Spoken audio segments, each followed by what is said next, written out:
Carolina Oliveira. Thank you for joining me. Thank you so much for having me, Bora. So excited for this conversation. Carolina, let's start with your fascinating journey from Brazil to Silicon Valley, from being a PhD scientist to becoming a founder. What inspired that transition? Yeah, definitely a crazy journey. I never thought that I would be here today in Silicon Valley, founding, leading a brand. But I come from a very small town in Brazil, and I was always passionate about science. So I want to do science or study science because I always thought that I could, find a cure for a disease and make a difference in the world. So I pursued this academia career and got my master's and PhD. I got my PhD in stem cell biology and tissue Oh, wow. engineering. So one of the things that I learned throughout my PhD is basically to grow human tissues in the lab. And but I never thought and my PhD was more focused on like retina diseases or macular degeneration that we don't need to go into it. But while I was researching, I was always thinking how I could translate that research to create something out of academia. I didn't see myself stay in the lab and just like publishing papers. I want to really make a difference. And so I started this first company back in Brazil with three other co-founders. So we're four PhDs, women, and eventually I came to the US because I could find more resources here. And initially, as a biotech company, one of the things that we were doing was like using our expertise to grow human skins in the lab so we can replicate a skin aging. And we were testing products that were in the market because you probably know there is a massive amount of anti-aging products in the market, but no one really knows which products work, which don't. So we came up with a new approach to validate if those products work. We were able to measure the skin's age by reading the skin's DNA, and then we could quantify if a given product could change the age of the skin. So what we found really fast is that most product did not work in like reversing the age of the skin. So they were not like really anti-aging from a cellular standpoint. And because we're scientists, we knew that there was a better way to actually, target aging. We decided to shift our approach and start like looking for new molecules that could actually reverse aging. So we spent 4 or 5 years just testing novel molecules, more specifically peptides, until we found one that actually could reduce the age of the skin. We call it OS1. And when we found that this peptide was like a breakthrough discovery or something very unique, we thought, okay, should we license this to L'Oreal, to one of these big brands, or should we create our own brand and bring this to customers? And at that point, we talked to L'Oreal, and first, like they were so slow in kind of engaging that conversation to sign an NDA. It took like 6 months, Wow. and we were like, okay, our company can run out of money while we're waiting to something to happen. And on the flip side, we were very excited about this opportunity of bringing something to people and getting the feedback directly from them. Like we as a scientist, we always dream about, having that connection with people and seeing the impact of our research. So we got really excited about this idea of creating a brand, even though we had no idea how to start a brand. And actually, a lot of people really discouraged us like, hey, you guys are a bunch of scientists. What do you guys know about marketing? What do you guys know about commercializing a product? Like, it's easier for you to, develop a drug than like launch a brand. And like, okay, just we don't know anything, but we'll figure out. So we decided basically to go on this journey, and it's tough. It's definitely not easy to we know how competitive, but I think the vision that we had at that time to create something that no one else was doing, and finding this white space in the market, that was like really fueled our interest in making this happen, and creating, adding value in a way that we saw that no one else could add. So yeah, 5 years ago, 4 years ago, we launched our first product, and we created OneSkin, and it's this brand that now connects skin health with longevity. So we are more than just like skincare. We are helping your skin to behave like younger skin, so it will also look like younger skin, but it's improving your skin health for the long term. So it's also helping your skin to be functional and protect your body as we grow older.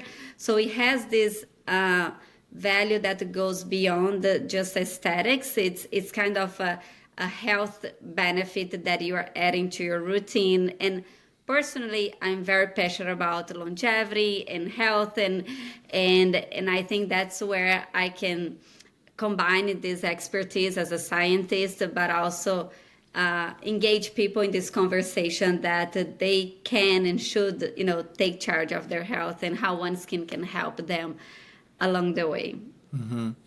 Gosh, I'm so happy to be talking to you. I love talking to all kinds of founders, but I especially love talking to technical founders because I'm such a nerd. I'm an engineer myself, and I love learning the science, everything behind it. And just the way you say that you're so passionate about longevity, I have recently become very passionate about longevity because of my rising age. I was just talking to somebody the other day saying that I said that, you know what, I want to be surfing when I'm 130 years old. I'm hoping the technology will get to a place where, with the acceleration of AI, that just aging kind of slows down or stops, or so I'm kind of like very interested in that. Obviously, if I was in my 20s, I probably wouldn't be so interested. But But so I think I'm the younger people are actually super into it already. They are, already yeah. interesting. I Yeah. think that the awareness around prevention and the things. So there is a dichotomy. There are like some people that don't care at all. They're just living their lives. But I think there is a growing audience in terms of people that are more aware of how they can stay younger for longer, and that's always a better approach than like trying to reverse aging, and that's something that we can do, but it's harder. Sure. uh, but Yeah. yeah, that's excited to hear that you have this dream of like surfing at the 130 years. I also say that I want to be at 80s, on my 80s, and dancing on top of a table, like enjoying life. and Yeah. and I think we're seeing how much science and technology has been evolving, and as a scientist, I understand that aging is basically an accumulation of damage, and our ability to reverse aging is if we can repair this damage at the same rate that we accumulate. Yeah. So, as in this longevity space, there is this concept about escape velocity. That's basically, okay, when we're going to achieve escape velocity in this way that we can repair damage more efficiently, so we can maintain our age for a longer period. Which is all super exciting. And I think there is a lot of promising, technologies that will hopefully help us to get there. Yeah. Well, I have so many questions, but you said that you want to be dancing on the tables when you're 70 years old. It just reminded me, it actually is happening today. You and I have been talking about your Brazilian heritage before the podcast, and we talked about Portugal, and I just remembered there was this one lady in her 70s surfing a massively huge waves, and I'm looking at her going for these huge massive waves that I'm scared of, and I'm like, I want to be like her. She's my idol. I want to age like her. you know Exactly. These are the people that really inspire me. And I think they show that, first, there is this mindset of like believing and like going for it, like I'm young, or like there is no limits, like I can do whatever I set myself to. So I think starting with this, longevity or limitless mindset is like a starting point. But I think we needed to share more of those stories so our people around us, our parents, like our family, like they can stop complaining about aging, and they and they can actually, do something that can give them like the energy, the motivation, the purpose to want to live, to 70s to 100 years, because they're enjoying life so much. And that's why OneSkin is all about like bringing these people together and bringing that inspiration to other people that may not be seeing that, world of possibilities. So you mentioned that 4 or 5 years ago, OS01 was introduced, but prior to that, another 4 years of research, right, in Yeah. academia. So I was kind of curious. So these founding stories are just so fascinating to me. Sometimes I talk to founders who know nothing about the business they're about to start, so they have to do this massive research. And sometimes I talk to people like you with PhDs and, coming from a scientific background. Obviously, everybody have their challenges. Your investors were telling you, what do you know about marketing? Probably the other ones were hearing, you don't know anything about the business or the technology, So I'm curious, who was funding this 4 years of research? Was it just at the university? No, we actually first got into an accelerator here in the US. So I moved here to join IndieBio. IndieBio is an accelerator that helps scientists to start their companies. It's like YC, if you know YC, for like, biotech. And from IndieBio, I was able to connect with other investors. And initially I got a small funding to help us to develop this research. A small that, for biotechs is quite significant, but we needed this investment to find something that's meaningful in, changing aging and modulating aging. So we got initially some investors that bet on us, some angel investors and family offices. And only after we launched the brand that we brought more institutional investors.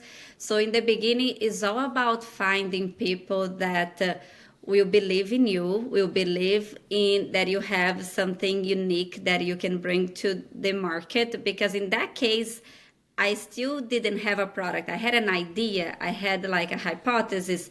If we find something and that really works, that can be massive, because we are talking about like reversing aging. This can be huge. So someone that trusts that will be able to develop that. There is a market opportunity that's clear, and they are willing to bet on you and take the risk. So in this beginning, it's all about finding the right people that will believe in you and in the opportunity that you are working on. And then eventually, when you are able to show some traction, show some results, and start to really seeing the business growing, then you can bring more institutional investors that want to bet on you because you already proved yourself, right? I think there are several phases when you're starting a company. First is like a proof of concept of like finding something that, okay, there is a sign here that this works. And then product market fit, like, okay, this works. There is people that actually want to buy this. And then how fast it's your market, right? How fast you can grow now that you validated that you have something that works. People want to buy this. How good of a business you can build. So there are several phases that you should be walking through in order to get to a business that's sustainable and in a good place. Yeah, your approach is so different. So like normally a lot of founders start with a solution in mind, but you started questioning if existing anti-aging products actually worked. So first of all, do they not work? Yeah, in terms of really reversing the age of the skin, most do not. So what most can do is basically improve like the surface level of your skin, so make your skin to look like younger and fresher. But because they are not addressing aging at the cellular level, they can only promote like temporary results. So it's not something that when you measure at the cellular level, you are going to see that age reversal. And the other piece is that unfortunately, a lot of them have, ingredients that are not good for your skin. So when we look at the skin under the microscope, they are actually causing more harm than, good to the skin. So today there is, yeah, it's really hard for the consumer, but there are a lot of organizations that can help you to understand if a brand or a product is safe. Because a lot of times you can put some products in your skin that can be harmful or causing more toxicity. Even like if your skin look good in the short term, in the long term, that can be detrimental to your skin. And you'll see that your skin eventually will get more sensitive, will get more kind of irritated. And if that happens, that's a sign that that product's not safe. So you should always like look for the ingredient list and look for some organizations, for example, the Eczema National Foundation. They help you like, okay, this product is safe for sensitive skin. And there is the EWG, that is also an organization that helps you look at the quality of the ingredients.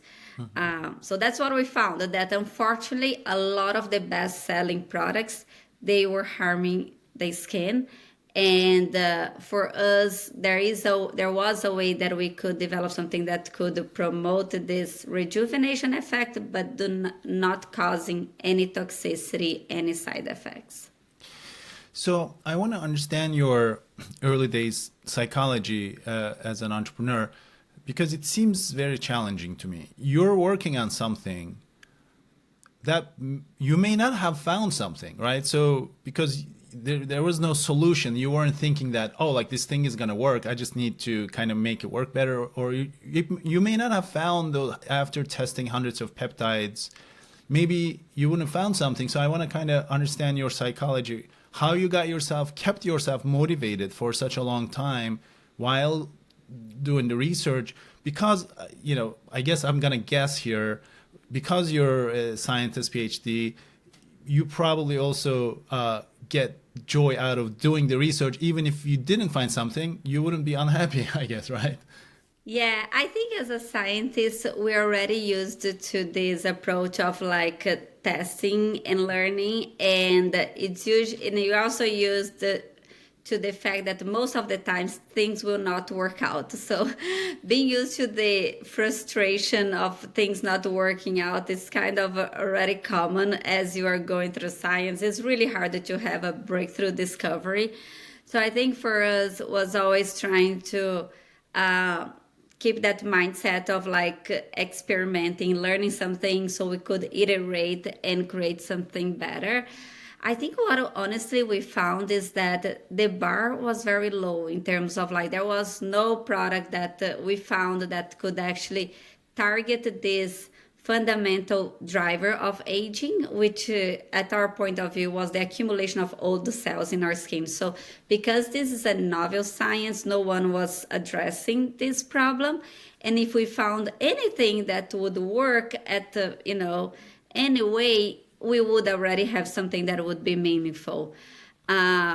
So I think we saw that because no one was harnessing this science, that we had an advantage here of being the first ones to kind of tackle that problem.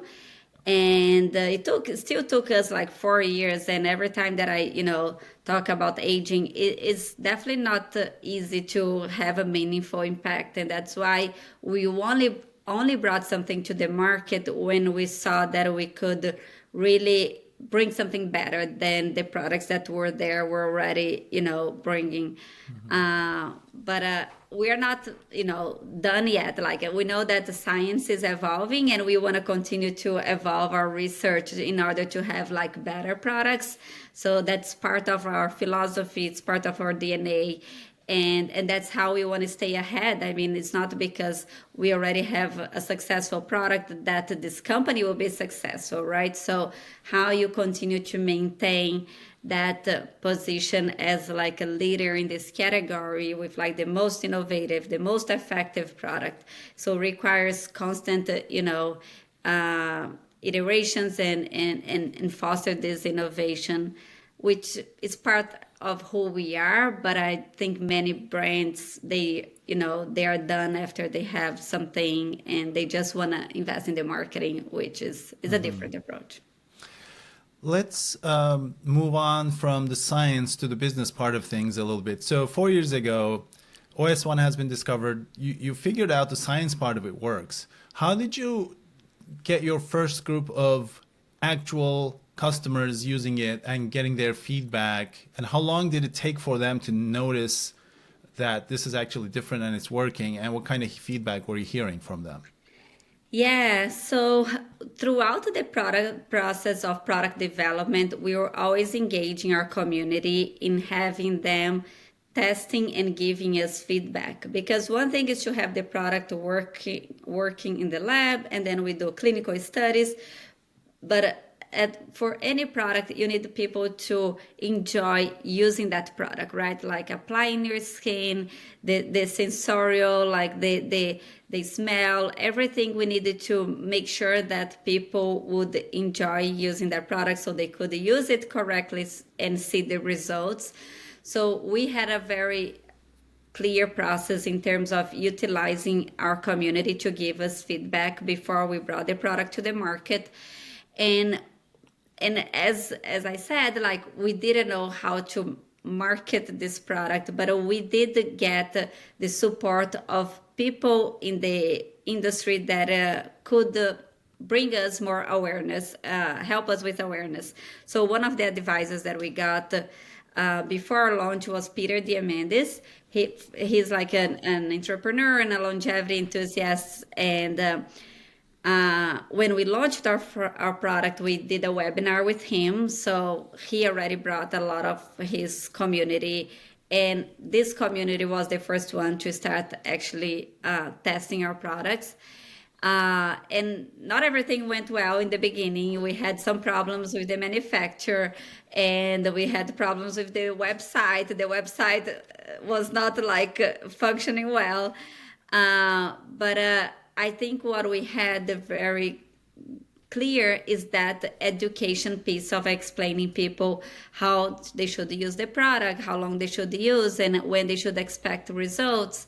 So that helped us to really engage those first customers. And one of the things that we clearly saw in the beginning was a very strong retention rate. So retention means that someone bought the product and they came back after a few months and bought again. And that's a sign that they were seeing the results. So from there, we started to get, the first 100 customers and, 1,000 customers and so on. But more important than getting new customers is making sure those that you are bringing in are staying with you for the long term. And that's what we invested in the first year. And in the second year, we went a little bigger in terms of attracting newer customers once we have validated that we had like a good retention. Mm-hmm. So Carolina, you've taken a strong stance against traditional anti-aging messaging, and as you were starting, the company is not like 10 years old. 4 years ago, skincare market was already incredibly crowded, right? So I'm sure you've thought deeply about how to position OneSkin to stand out. And I guess that's kind of related to your strong stance against the traditional anti-aging messaging. What is that? What were you against exactly? And how did you think about positioning to stand out? Yeah, so basically the opportunities that we saw is to connect, again, skin health with longevity. We came up with this term skin longevity, many years ago, and now it's interesting to see a lot of these bigger brands tap into this trend because longevity is cool. So more people are following this idea of connecting skin with your longevity. But I think for us was exactly seeing this opportunity of talking to people that are interested in optimizing their health and introducing OneSkin as one more step that you should add into your routine to optimize your health.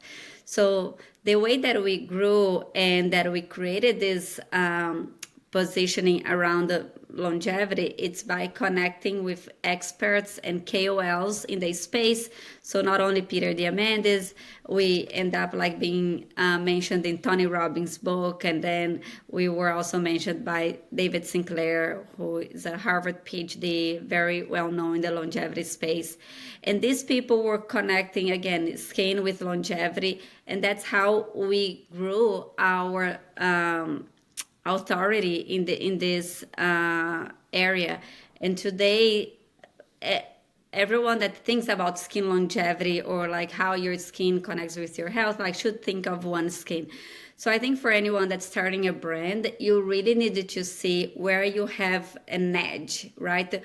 Where you're gonna have a different messaging, because anti-aging is so crowded and everyone is just talking about wrinkles and making like crazy promises and your skin is going to look great in 2 weeks. Like we say, this is a product like to support your skin in the long term. Okay, your skin will look better in 2 weeks, but you needed to treat it and maintain your skin healthy, functional, like for years, like so for 6 months from now, from a year from now.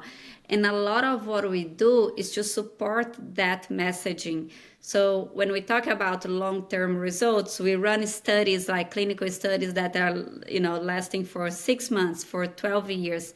So everything that you needed to do as a brand needs to support that positioning.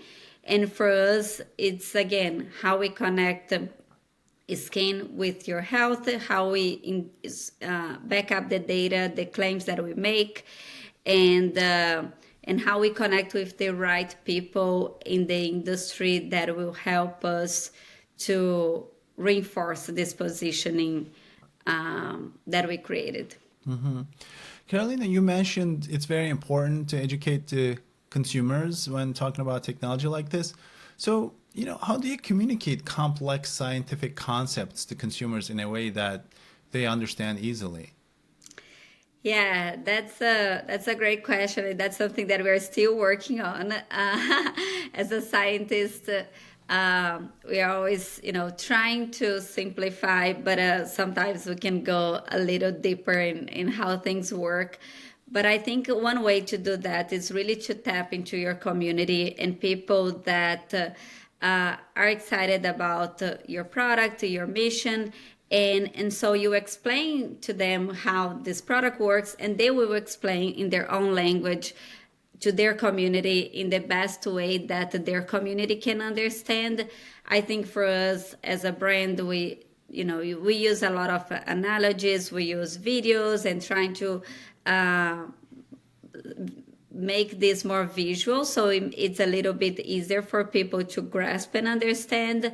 But I think it's a continuous process of kind of a testing and learning what resonates with people and finding a way that you can connect with everyone is interested in having a healthier, younger skin.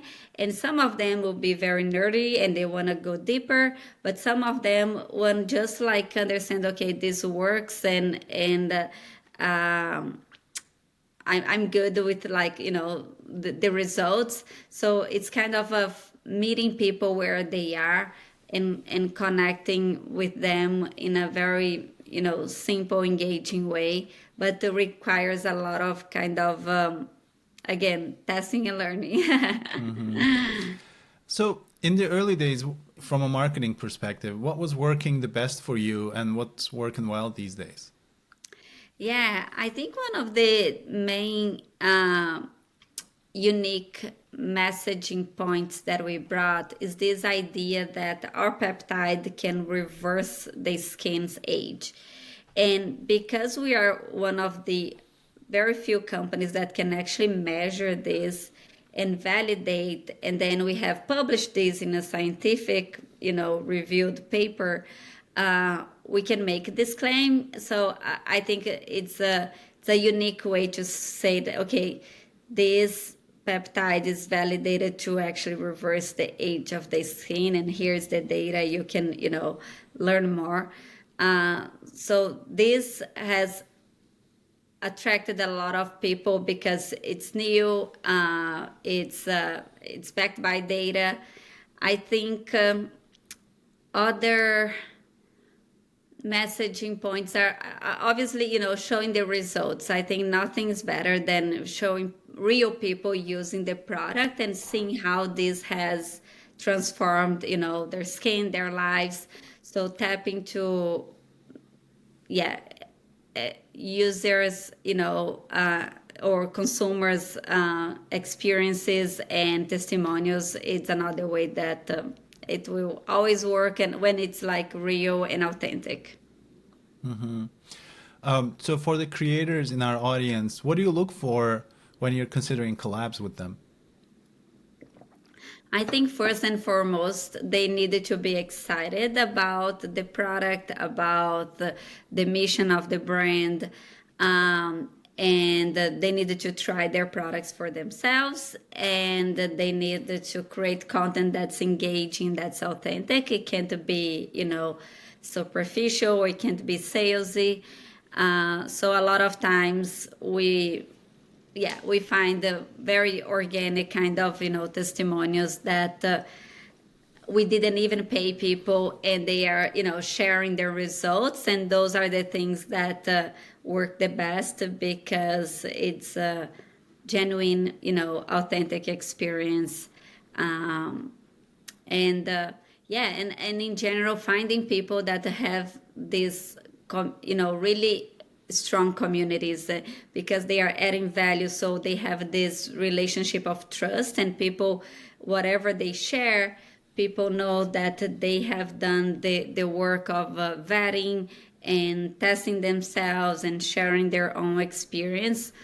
So for us, this real strong community, authenticity, excitement for the brand, it's very important.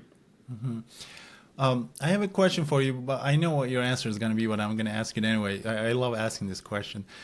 So 4 years of research, another 4 or 5 years of building, almost a decade at it. Everything you know now, everything that you've learned, if you wanted to start a new brand today in any category that you want, what category would you pick? I think you're just going to say, I would just do the same exact thing, but I just want to hear it anyway. Yeah, I mean, I'm super passionate about, what we do with skincare, and I think, we still have so much more to do. I'm also really passionate about health in general.